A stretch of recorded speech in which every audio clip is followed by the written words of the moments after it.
Okay. ये मैं बता रही थी कि विटामिन B12 की जब भी डेफिशिएंसी होगी methyl malonic acid level increase होगा, सीरम में B12 का लेवल कम होगा। इन्वेस्टिगेशन ऑफ चॉइस जो है वो क्या है, सीरम B12 लेवल। ठीक है, 2 साल का बच्चा ओपीडी में आता है with fever, pallor and bowel disturbance, serum vitamin B12 करवा लें। ठीक है, वही सारी पिक्चर है जो बताया है कि हमारे पास जो है वो थोड़ा सा MCV ज़्यादा होगा, MCH से भी रेज होगा, और हीमोग्लोबिन कम होगा, फीवर, पेलर और bowl disturbance, vitamin B12 levels करवा लें। ठीक है,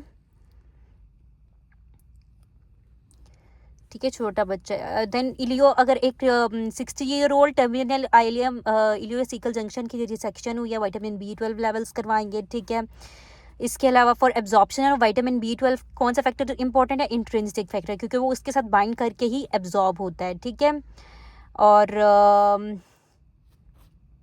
एक पेशेंट है उसमें 70 ईयर ओल्ड, अगर उसमें पैराइटल सेल लॉस है तो इंट्रिंसिक फैक्टर नहीं प्रोड्यूस हो रहा, विटामिन B12 जो है वो एब्जॉर्ब नहीं हो रहा, तो उसको हमने IV देना है, इंट्रामस्कुलर विटामिन B12 या फिर IV देंगे। ठीक है, या तो आप उसको इंजेक्टेबल की फॉर्म में दें, चाहे इंट्रामस्कुलर दें या इंट्रावीनस दें। ठीक है, इंजेक्टेबल विटामिन B12 देते हैं। और हमारे पास जो विटामिन B12 है वो carried it is carried in blood by transcobalamin 2। ठीक है, ट्रांसकोबालामिन 2, होमोसिस्टिन के लेवल्स विटामिन B12 और फोलिक एसिड दोनों में रेज्ड होते हैं। ठीक है, नेक्स्ट वी हैव